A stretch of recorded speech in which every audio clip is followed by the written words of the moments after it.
నమస్కారం అయ్యా. అయ్యా, మన ఈరిగాడికి సంవత్సరం క్రితం పెళ్ళయిందయ్యా. మొన్నటిదాకా తాడు బంగారంలో ఉన్న వాళ్ళ జీవితం ఇప్పుడు తాడు ఫ్యాన్లో మారిందయ్యా. తన భర్తకి తల్లిదండ్రులు ఎక్కువయ్యారయ్యా. కట్టుకున్న భార్యకి చీర కొనడం కంటే అమ్మా నాన్నలకు మాత్రం మందులు కొనటమే తన సంతోషం. పొద్దున లేచిన దగ్గర నుంచి తల్లిదండ్రుల పనులు పెళ్ళ ముద్దు ముచ్చట తీర్చట్లేదని తల్లిదండ్రులను వృద్ధాశ్రమంలో చేరిస్తే తను తన భర్త సంతోషంగా ఉంటామని వీరిగాడి భార్య సావిత్రి రచ్చబండి ఫిర్యాదు చేసిందయ్యా. చూడమ్మా, ప్రతి స్త్రీ జీవితం 3 ఆకులతో ముడిపడి ఉంటుంది. పెళ్లిల్లో మావిడాకులు, శోభనం గదిలో తమలపాకులు, ఆ తర్వాత భర్తతో విడాకులు. మావిడాకులు గుమ్మానికి కట్టొచ్చు, తమలపాకులతో కిల్లీలు కట్టొచ్చు, కానీ విడాకులతో కాపురాలను కట్టలేమమ్మా, కట్టలేం. నన్నేం చేయమంటారు? నాకంటూ కోరికలుండవా? భర్తతో సరదాగా ఒక్కదాన్నే గొడవ పడాలని, ఆయన కష్టపడి అలిసొస్తే పక్కింటి వాళ్ల కబుర్లన్నీ చెప్పాలని, వచ్చిన జీతం మొత్తం చేతికిచ్చాక నేనే 10ో 12కో చేతిలో పెడితే ఆయన కళ్లల్లో ఆనందం చూడాలని నాకనిపించదా? ఎంతసేపు అమ్మా నాన్న అంటూ వాళ్ల కొంగు పట్టుకుని తిరగడమే తప్ప నా పైట పట్టుకుని తిరిగిందే లేదు. నాకు విడాకులొద్దు, నా భర్త నాకు కావాలి. ఎరా, నీ భార్య చెప్పింది విన్నావుగా, ఏమంటావు? అయ్యా, మీరు నా వైపు కూడా ఆలోచించండి అయ్యా. 9 నెలలు నా తల్లి కష్టపడి కన్నీ పెంచితే 20 ఏళ్ళు నా తండ్రి నన్ను పోషించాడు. నిన్నగాక మొన్నొచ్చింది. ఇది మమ్మల్ని విడదీయాలంటే ఎలాగయ్యా? నాకు నా పిల్లం కంటే నా తల్లిదండ్రులు ఎక్కువయ్యా. మరి పెళ్ళెందుకు చేసుకున్నావురా? అక్కుల్లో పనికెళ్తుంటే అక్కడ మెస్ భోజనం పడట్లేదయ్యా. ఇల్లామంటే పని మనిషి అనుకుంటున్నావారా? అసలేమనుకుంటున్నావురా? ఆడదంటే నీకంటే చిన్నదవుతే చెల్లవుతుంది, పెద్దదైతే అక్క అవుతుంది, పెళ్లి చేసుకుంటే భార్య అవుతుంది, ఆ తరువాత తల్లి అవుతుంది. మగాడేముందిరా, ఆఫ్టర్ ఆల్ తండ్రి అవ్వగలడు. మగాడు పురుషుడు అని పలకాలంటే పెద్ద కష్టమేమీ లేదు. కానీ స్త్రీ అని పలకాలంటే నోట్లో కండరాలు, నాలుక అష్టవంకరలు తిరిగి కష్టపడాలరా. స్త్రీ జీవితం కూడా అంతే. మన దేశంలో స్త్రీని గౌరవించడం తరతరాలుగా వస్తున్న సాంప్రదాయం. ఆ సాంప్రదాయం ఎంత గొప్పదంటే జంతువుల్ని కూడా పిల్లి పిల్ల, కుక్క పిల్ల, పంది పిల్ల అంటాం గాని కుక్క పిల్లోడు, పిల్లి పిల్లోడు, పంది పిల్లోడు అని అనమరా. అంత గొప్పదిరా మన సాంప్రదాయం. మీరు ఎన్నైనా చెప్పండి, దాన్ని ఏలుకోవటం నా వల్ల కాదయ్యా. కడుపులో బిడ్డ ఆడపిల్ల అని తెలిసి ఉంచాలా ఊడ్చాలా అని ఆలోచిస్తుంటే పుడతామో చస్తామో తెలియని పరిస్థితుల్లో ఎలాగోలా పుట్టేసి పెరిగేసి ఎదిగేస్తున్న టైంలో తను పుట్టింది తన కోసం కాదు, ఎక్కడో పుట్టిన ఏదో కోసం అన్న విషయం తెలిసాక అమ్మ నాన్న కలిసి 1 కిలో లడ్డూలు, 1 కిలో చెగోడీలు పెట్టి దున్నపోతు లాంటి ఓ పెళ్లి కొడుకును తీసుకొచ్చి తల దించుకుని పెళ్లిలో కళ్ళు దించుకుని శోభన గదిలో పడుకుంటే గుండెల మీద తాలి బరువు, శరీరం మీద వాడి బరువు మోసి మోసి వాడు వేసిన విత్తనాన్ని 9 నెలలు మోసి మోసి ఓ పండంటు బిడ్డకు జన్మనిచ్చి ప్రతిరోజు కోడి కంటే ముందే నిద్రలేచి నుదిటిన బొట్టు పెట్టి, వాకిట్లో ముగ్గు పెట్టి, స్టవ్ మీద గిన్నె పెట్టి, అందులో పాలు మరగబెట్టి, కాఫీ పొడి టీ పొడి కలిపి పెట్టి, పిల్లల నోటికి తిండి పెట్టి, వాళ్ళను బడికి ఎల్లగొట్టి, నిన్ను ఆఫీస్ కు తరిమి కొట్టి, ఒక చేత రిమోట్ మరో చేత కత్తిపీట పట్టుకొని ఛానల్స్ మార్చి మార్చి కూరగాయలు తరిగి తరిగి 11 గంటలకు మా ఊరి వంట, 12 గంటలకు స్టార్ మహిళ చూస్తూ వీటి మధ్యలో వంట చేస్తూ కూరెక్కడ మాడిపోతుందో అన్న టెన్షన్ లో బ్రేక్ మధ్యలో అత్తగారికి అన్నం పెట్టి ఉద్దమందారం, ఆడదే ఆధారం, మనసు మమత, గోకులంలో సీత, స్వాతి చినుకులు అంటూ పగలు రాత్రి తేడా లేకుండా సీరియల్లో సమస్యల్ని తన సమస్యలుగా భావించి బరువెక్కిన గుండెతో అలిసొచ్చిన భర్తకు గుప్పెడంత మాడిపోయిన ఉప్మా పెట్టి అప్పుడు తిని పడుకుంటుందిరా. అదిరా ఆడదంటే. అలాంటి నీ భార్యను వదిలేస్తానంటావా? Bloody pole!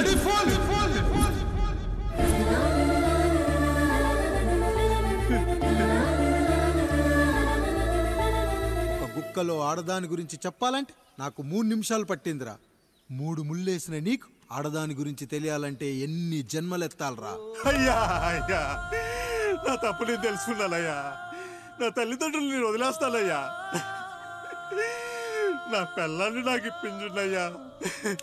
నువ్వు తప్పు మీద తప్పు చేస్తున్నావు. నీ భార్యను తిరిగి ఏలుకోవడానికి నీకు హక్కు లేదు. ఈ రాయుడు తీర్పిస్తున్నాడు. ఈ ఈరిగాడు మాత్రం తమ తల్లిదండ్రులతో ఉండాలి, కానీ ఈవిడకు మాత్రం భర్త కావాలి. ఈమెకు అభ్యంతరం లేకపోతే నేను పెళ్లి చేసుకుంటాను.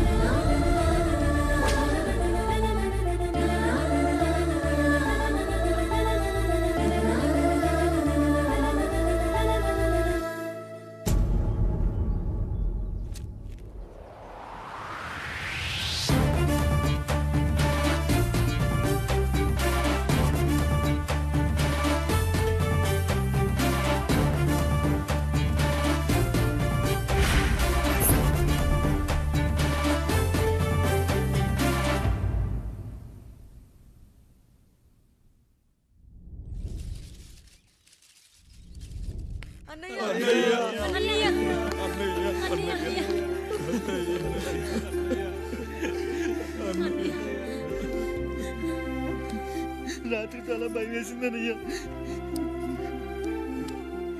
ఇప్పుడు మమ్మల్ని వదిలి వెళ్ళకన్నయ్యా. రాత్రే కదరా మనం అందరం కలిసి పడుకున్నాం. ఎప్పుడో రాత్రి చూసామన్నయ్యా. నిన్ను చూడకుండా ఒక్క అరగంట కూడా ఉండలేకపోతున్నా. నిన్ను చూసి చాలా రోజులైనట్టుంది అన్నయ్య. రాత్రంతా ఎక్కడికి వెళ్ళావన్నయ్యా? అసలు ఎక్కడికి వెళ్ళారండి? ఇంట్లో దోమలు కుడుతున్నాయని అలా పక్కనే ఉన్న గడ్డివాం దగ్గర పడుకున్నా. మన రత్తాలు వాళ్ళ ఆయన ఊళ్ళో లేడంది. సరే అని తను తోడుగా తీసుకెళ్ళా.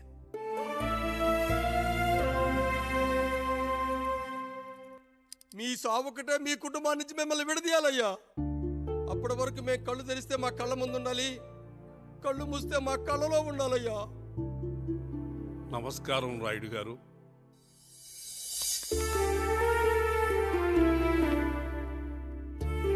నమస్తే. ఏం జడ్జి గారు ఎప్పుడొచ్చారు? ఇప్పుడే. రాయుడు గారు, మీ కుటుంబం గురించి వినడమే గాని ఇప్పుడే చూస్తున్నాను. ఒక్కసారి మీ కుటుంబ సభ్యుల్ని నాకు పరిచయం చేయండి రాయుడు గారు. వాళ్ళు నా తమ్ముళ్ళు. నమస్కారం. మొత్తం ముగ్గురా? కాదు, నలుగురు. వాడు వేరే షూట్లో ఉన్నాడు. వీళ్ళు నా చెల్లెళ్ళు. నమస్కారం తల్లి. వీళ్ళు నా భార్యలు. నమస్కారం అమ్మా. వీళ్ళు నా బంధువులు. నమస్కారం. నా జీవితంలో ఎంతో ముఖ్యమైన, ఇష్టమైన, ప్రాణమైన మరో మనిషిని మీకు పరిచయం చేయాలి. ఆవిడే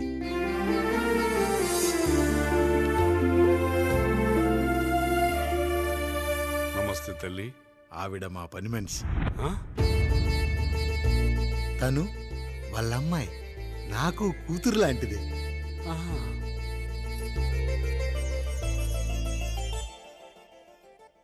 ఆ ఫోటోలోని వ్యక్తి ఎవరమ్మా? మీ ఆయన?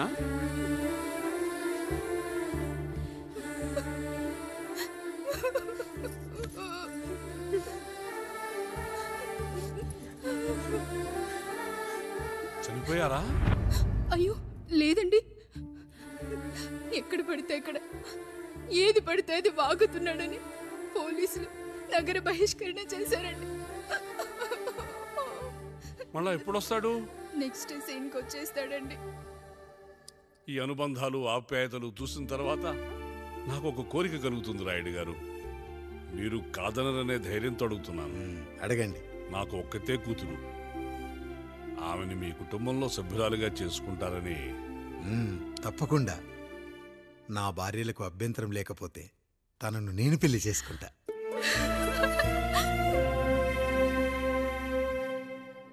అయ్యో, మీరు పొరపాటుగా అర్థం చేసుకున్నారు. మీ పెద్ద తమ్ముడికి ఇచ్చి చేస్తారని.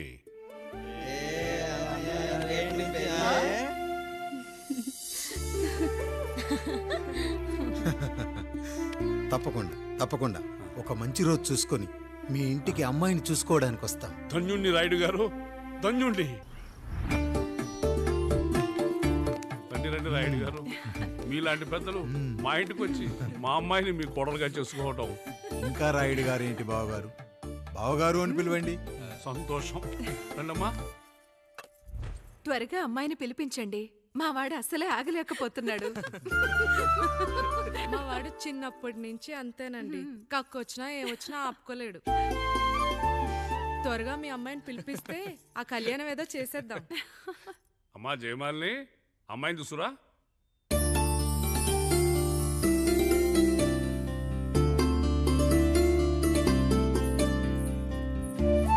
కూర్చోమ్మా.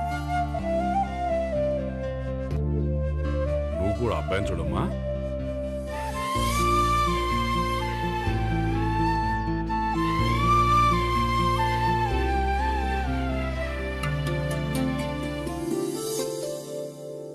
అమ్మాయిని చెప్పుకోవడం కాదు కానీ అసలు ఈ కాలపిల్ల కాదు బావగారు. రాత్రంతా బయట తిరిగినా కోడి కుయ్యకు ముందు ఇంటికి వచ్చేస్తుందండి. మళ్ళా ఊరంతా నిద్రలేగిస్తే తప్పుగా అనుకుంటారు కదా. తను తిరిగే స్నేహితుల్లో పచ్చి తాగుబోతులు, తిరుగుబోతులు ఉన్నారు. కానీ ఆ విషయాన్ని తన మనసులోనే పెట్టుకుంటుంది కానీ స్నేహితుల గురించి ఎప్పుడూ చెడుగా చెప్పింది లేదు బావగారు. దీని చిన్నప్పుడే నా భార్య కారు డ్రైవర్తో కలిసి పక్క సందులోనే కూరగాయల మార్కెట్కి వెళ్ళి తప్పిపోయారు. అప్పటి నుంచి ఎంత వెతికించినా మా డ్రైవరు కనపడలేదు, నా భార్య దొరకలేదు.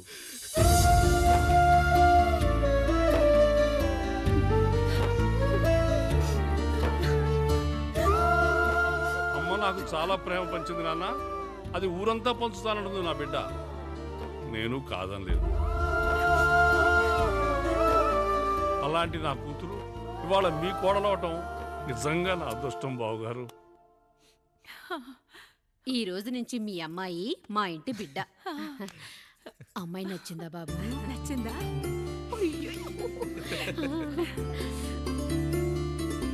వాడికేం తెలుసు అన్నయ్య గారు, చిన్న పిల్లాడు. ఇప్పటికీ ఆకుని చెవులో పువ్వుని నోట్లో పెట్టుకొని తిరుగుతూ ఉంటాడు.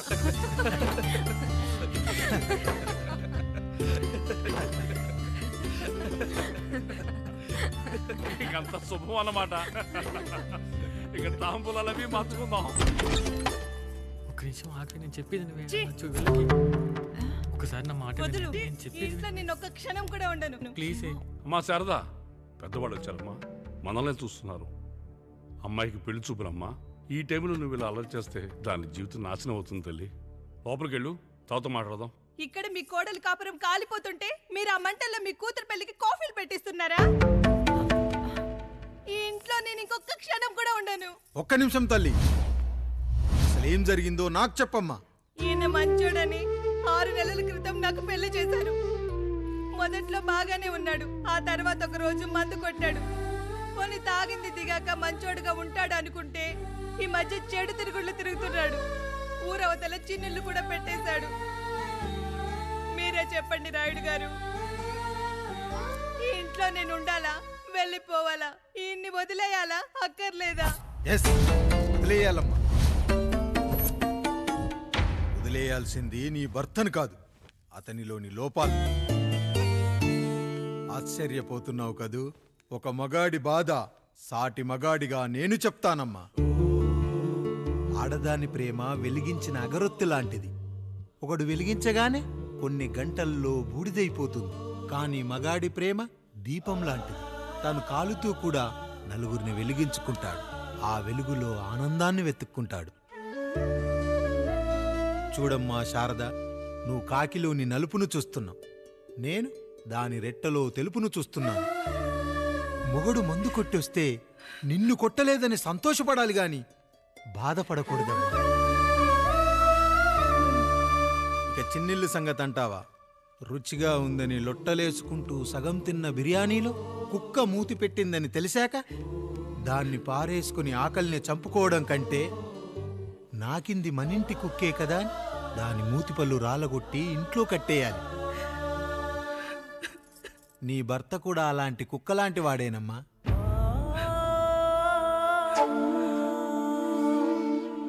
ఆడదానికి వయసొచ్చాక 3 ముళ్ళేసుకొని 90 ఏళ్ల జీవితం గురించి కలలు కంటుంది. అదే మగాడు 3 ముక్కలాడి 90 ml మందేయాలని కలలు కంటాడు. హౌస్లోనికి హౌస్ కీపింగ్కి తేడా తెలియని అమాయకపు జాతి అమ్మా మా మగజాతి. పండగ పూట తినే పాయసం రుచి గురించి మీకు తెలిసి ఉండొచ్చు. కానీ గరళం కంటే చేదుగా ఉన్న బ్రాందీని కక్కలేక మింగలేక తాగే ఆ బాధ ఒక్క మగాళ్లకు మాత్రమే తెలుస్తుంది. కష్టాల్లో ఓదార్చిన మందును సుఖాల్లో మర్చిపోకూడదని తాగడమే కాని మాకు మాత్రం తాగాలని ఆశుంటుందా తల్లి? చివరిగా ఒక్క మాట, కష్టాలు పొంగల్లో మిరియాల్లా మనకే వస్తాయి, కానీ సంతోషాలు ఉప్మాలో జీడిపప్పులా పక్కనోడుతో ఉంటాయి. ఎదుటివాడి ఉప్మాలో కూడా పనికిరాని కరివేపాకుంటుందని సర్దుకుపోవడమే జీవితమమ్మా. రాయుడు గారు, నన్ను క్షమించండి. రాయుడు గారు, నన్ను క్షమించండి. నా తప్పు నేను తెలుసుకున్నాను. ఈ రోజు నా 2 బిడ్డల జీవితాన్ని కాపాడారు రాయుడు గారు. ఈ శుభ కార్యక్రమాన్ని కూడా మీరే జరిపించండి. తప్పకుండా.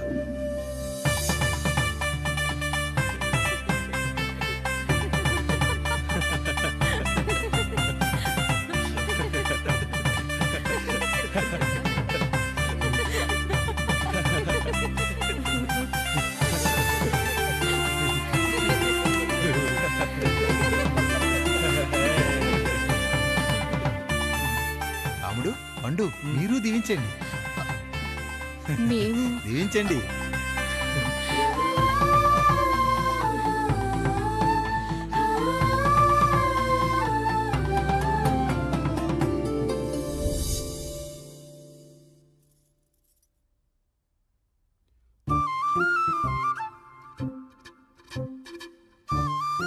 తింటారా?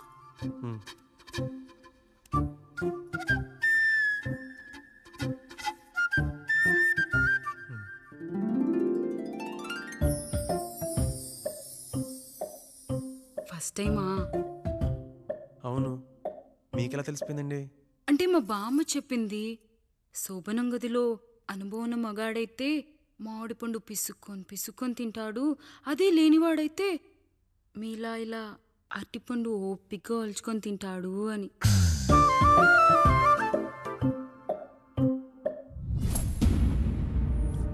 ఏంటవి? అవేంటో తెలీదా?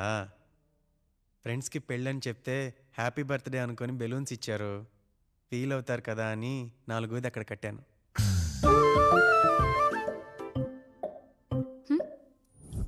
అన్నీ వచ్చాడు. పిల్లల గదిలోకి వెళ్ళారా? వెళ్ళారండి.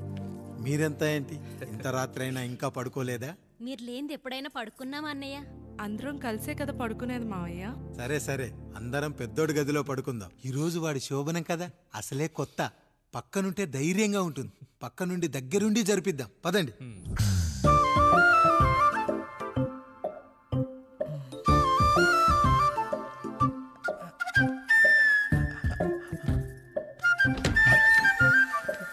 కానివ్వండి రా, కానివ్వండి కానివ్వండి.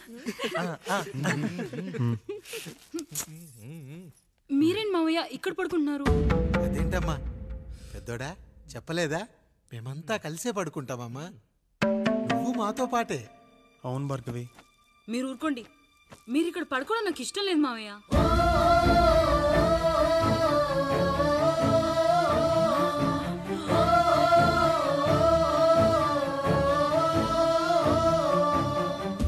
అదేంటమ్మా అలా అంటావు?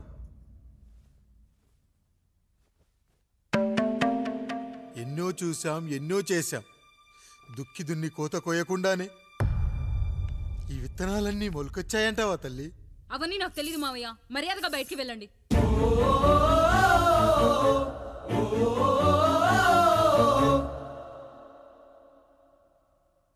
కనీసం ఆ మూలనైనా పడుకుంటామమ్మా. నువ్వైనా చెప్పరా పెద్దోడా? అంటే తను ఇబ్బంది పడుతుంది కదా నాన్న.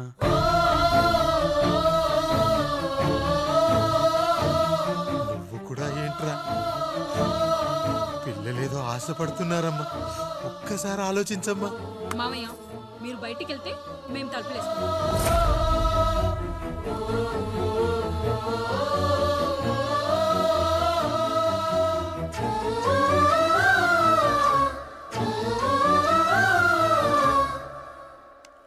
వేసుకోండి అమ్మా, వేసుకోండి. తలుపులు వేసుకోండి.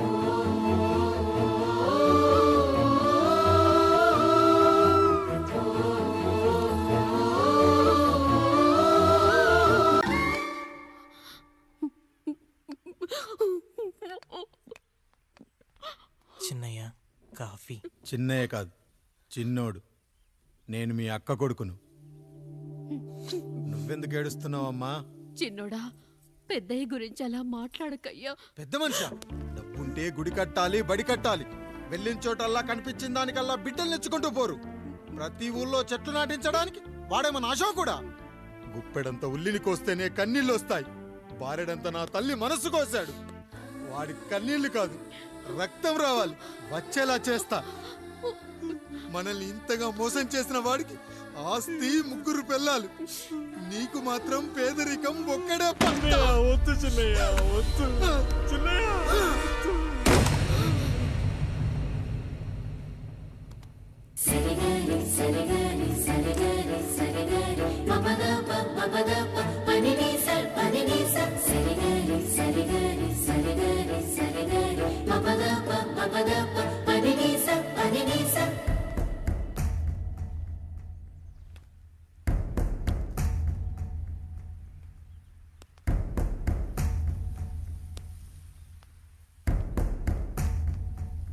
నాన్న నాన్న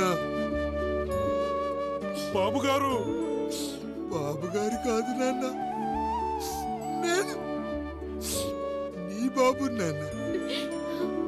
మీరు మా పెద్దయ్య బిడ్డ కదయ్యా. కష్టపడి రైతు దుక్కి దున్ని కోత కోస్తే విత్తనాల ఫ్యాక్టరీ వాడొచ్చి ఈ పంట నాది అంటే ఒప్పుకుంటావా నాన్న? ఈ భూమి నీది, ఈ పంట నీది. నేను నీ బిడ్డను నాన్న, నీ బిడ్డను. కానీ ఆ రూపం, ఈ ముఖం ఒక్కటే వాడిది నాన్న. కింద బాడీ చూడు, ఇద్దరం ఒకేలా లేవు. నేను నీ బిడ్డను నాన్న. బాబు నాన్న, బాబు నాన్న, ఒక్కసారి నన్ను ఎత్తుకో నాన్న.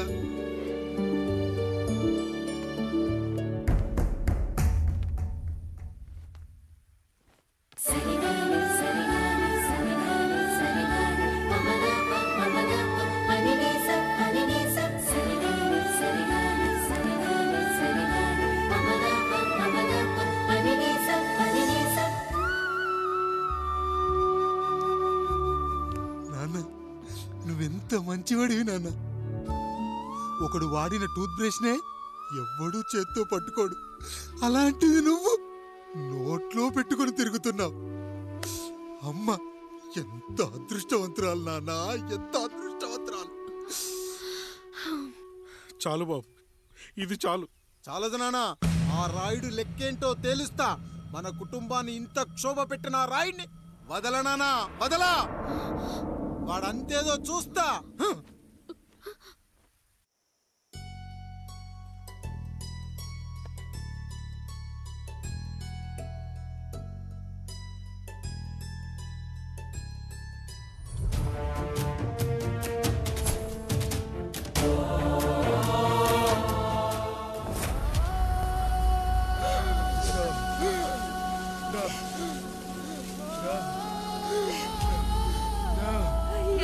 చూడండి అయ్యా, వీళ్ళని చూసాకైనా మీ మనసు కరెక్టే లేదా? తాగటానికి నీళ్లు లేక చావు బతుకుల మధ్య కొట్టు బిట్టాడుతున్నారయ్యా.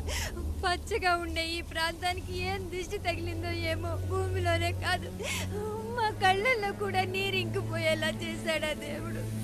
ఈకంతా మీ చేతుల్లోనే ఉందయ్యా. చూడమ్మా, వర్షాలు లేక కరువుతో రాష్ట్రం కష్టాన్ని కూడా అరువు తెచ్చుకుని బతుకుతుంది. నా కాళ్ళ మీద పడితే ఏమీ రాదు, పైనుండి వర్షం పడాలి.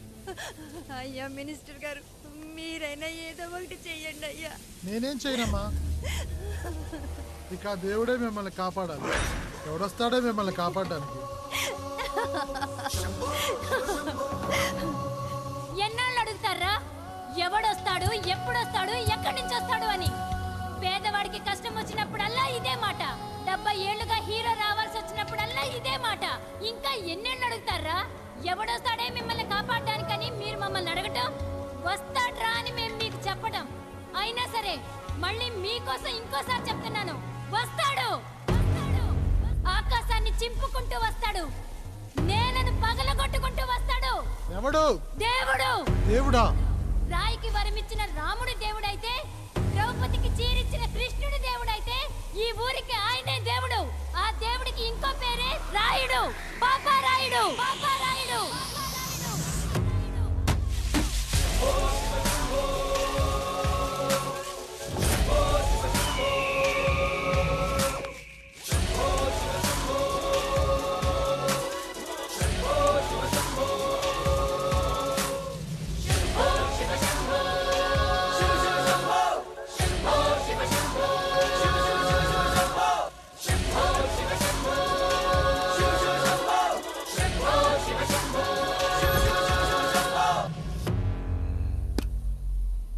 ఏంటి సమస్య? అయ్యా, ఊరికి కరువు వచ్చిందయ్యా. అదిగో ఆ నలుగురు దాహంతో చనిపోతున్నారయ్యా.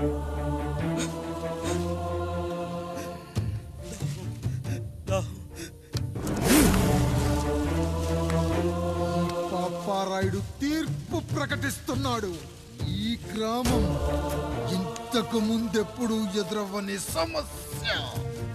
అందుకే ఈ సమస్యని నా సర్వేంద్రియాలను కేంద్రీకరించి, నవరంధ్రాలను బిగించి ఆలోచించి ఈ నా తీర్పు ప్రకటిస్తున్నాను. దాహంతో అలమటిస్తున్న ఆ నలుగురికి వెంటనే బావులు తవ్వించి వాళ్లకు నీళ్ళివ్వండి. అంత సమయం లేదయ్యా. మరో 5 నిమిషాల్లో వారి చేత నీళ్లు తాగించిపోతే చచ్చిపోతారయ్యా. పూజారి, మరేంటిప్పుడు దీనికి పరిష్కారం? నృత్యం. సంగీతానికి శిలలు, నృత్యానికి మేఘాలు కరుగుతాయని శాస్త్రం చెబుతుంది. ఆ నాట్యానికి ఆకాశం కరిగి వెంటనే వర్షం పడాలి. అందుకు ఆ నటరాజైన శివుడే మార్గం చూపించాలి.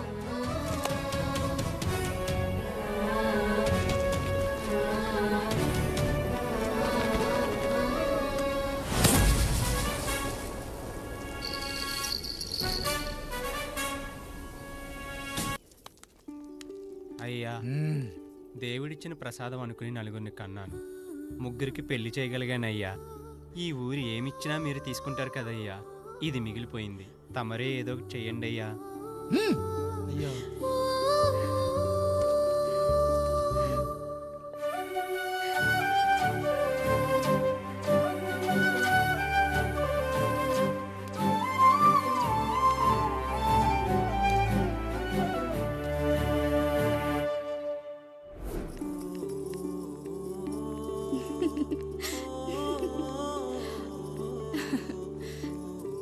ఈ ఇల్లు, ఆస్తి, ఇంత గొప్ప భర్త, పిల్లలు, చాలా ఆనందంగా ఉందండి.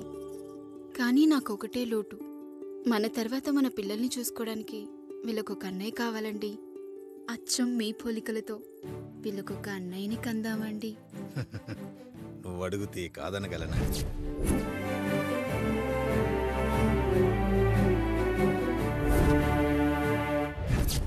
నానా, రాయుడెక్కడా? ఇప్పుడే వస్తున్నాను నాన్న.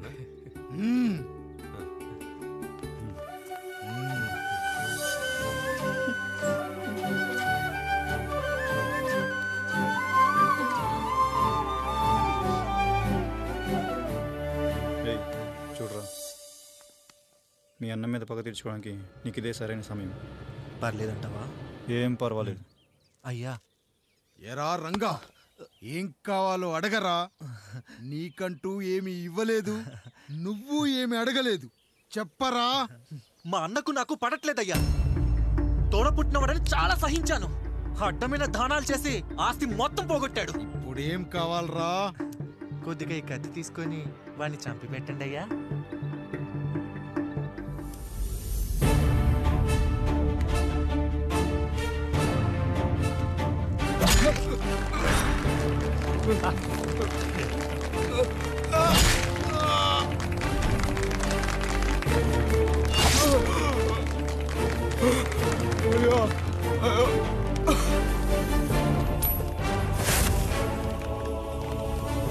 నాయుడు, అన్యాయంగా మా నాన్నని చంపేశావు.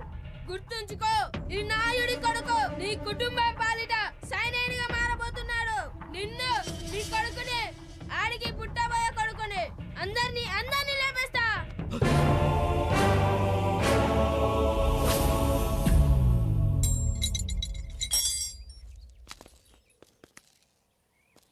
ఏం జరిగింది? మీరు హత్య చేసినట్టు ఇప్పుడే సమాచారం అందింది. తగిన సాక్ష్యాధారాలు పరిశీలించిన పిమ్మట మీకు యావజ్జీవ కారాగార శిక్ష, 2000 రూపాయల జరిమానా విధిస్తూ అరెస్ట్ చేస్తున్నాను. అయ్యగారు నా కోసం చేసిన త్యాగాన్ని హత్య అంటుందా మీ చట్టం? ఇదెక్కడ న్యాయం? మనిషికి ఇచ్చిన మాట నిలబెట్టుకుంటే అరెస్ట్ చేస్తారా? ఏ దేశంలో ఉంది చట్టం? నన్ను ఏం చేయమంటారు రాయుడు గారు? 9వ తరగతి చదివి ఊర్లో గాలికి తిరుగుతున్నా నన్ను మీ మనిషి ఒకడు పోలీస్ స్టేషన్లో ఉండాలని నన్ను ఎస్ఐన్ చేశారు. సాటి మనిషిని స్వేచ్ఛగా హత్య చేసుకోవాలని దౌర్భాగ్య స్థితిలో బతుకుతున్నాం మనం. మీరు చేసిన ఈ గొప్ప పనిని అర్థం చేసుకునే సంస్కారం, విజ్ఞత, విజ్ఞానం మాకు లేవు సార్, మాకు లేవు.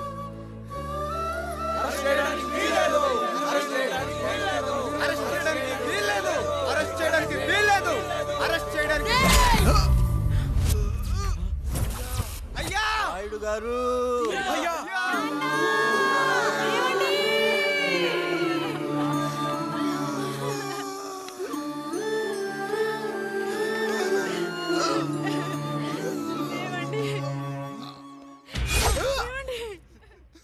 నొప్పిగా ఉందిరా.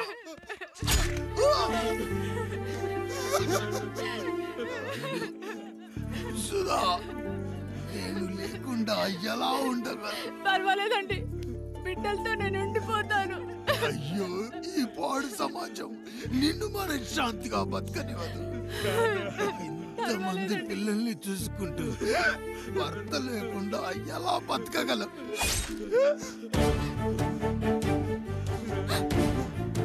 వద్దండి.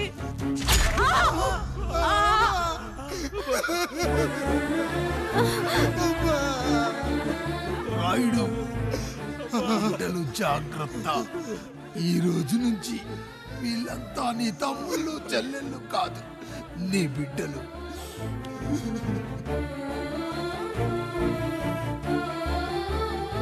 ఎక్కడికి వెళ్ళనరా.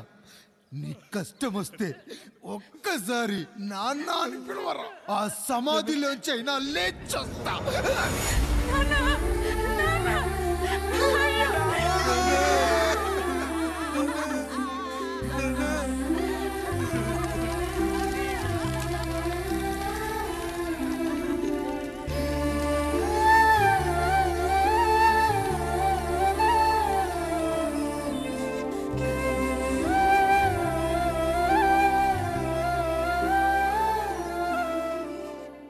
ఇందు మూలంగా 50 మందికి తెలియజేయనిదేమనగా, ఊరికి కొత్తగా వచ్చిన యాండ్రాయిడ్ తన తండ్రి పెదరాయుడు అని ఆస్తిలో వాటా పంచమని రచ్చబండిని ఆశ్రయించడం వలన గ్రామ పెద్దలందరూ రేపు 11 గంటలకు రాయుడు గారింటికి రావాల్సిందిగా కోరుచున్నాము.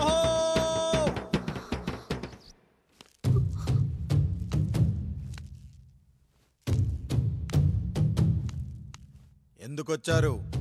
తన తాత పాపారాయుడు గారు ఆస్తి తనకు కూడా కావాలంటూ పంచాయతీలో ఫిర్యాదు చేశాడయ్యా.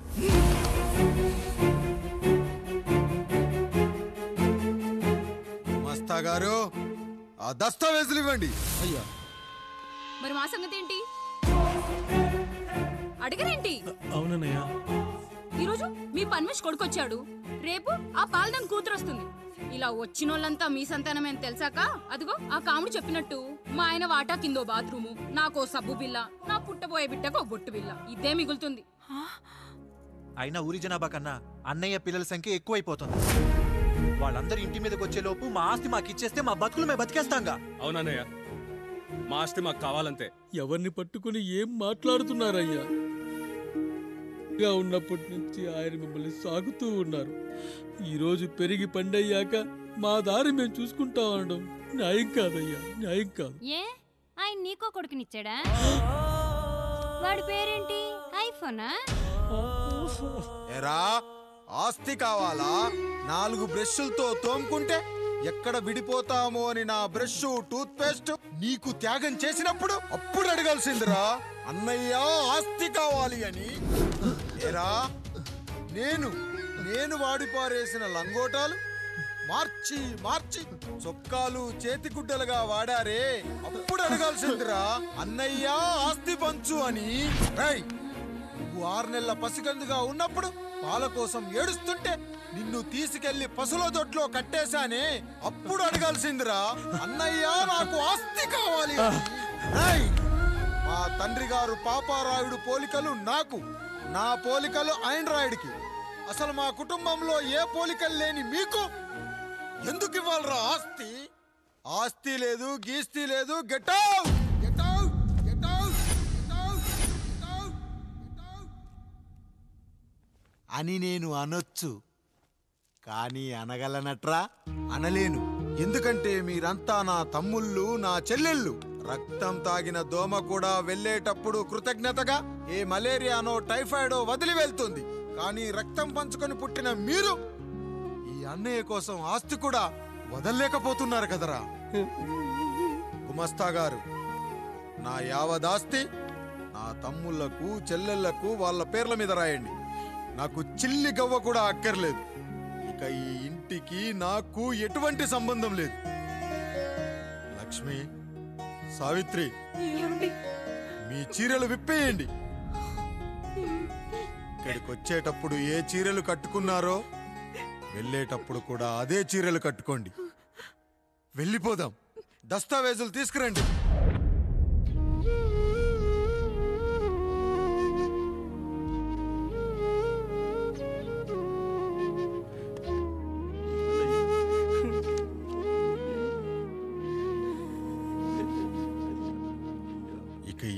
ఇంట్లో నా పేరు వినపడితే నా తమ్ముళ్ళు చెల్లెళ్ళు బాధపడతారయ్యా. ఈ ఇంట్లోనే కాదు, ఈ దస్తావేజులో కూడా నా పేరు ఉండకూడదు. నేను ఇక్కడ సంతకం పెట్టి వీళ్ళ మనసు నొప్పించలేను. అయ్యా మొత్తం వదిలేసి మీరెలా బతుకుతారయ్యా? ఎండకు నీడలా, వర్షానికి గొడుగులా నన్ను ఇన్నాళ్ళు కాపాడింది. కష్టాల్లో సుఖాల్లో నాకు తోడుగా నిలిచింది. నా నిజమైన ఆస్తిని, కుటుంబ గౌరవాన్ని కాపాడింది. ఇదేరా నా ఆస్తి, అంతస్తు. ఇదే మా నాన్నగారిచ్చిన లంగోట. బంగారం లాంటి తమ్ముళ్ళే లేనప్పుడు నాకు మాత్రం ఈ బట్టలెందుకురా? వెతికిన దొరక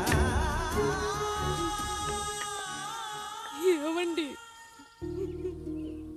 పప్పులో మీ చెవట పడుతుందండి. ఇడ్లీలో 2 చెంచాల ఉప్పు తగ్గించు లక్ష్మి. ఎలాగో మనం పేదోళ్ళమే కదా, కనీసం ఉప్పు ఖర్చైనా తగ్గుతుందనుకో.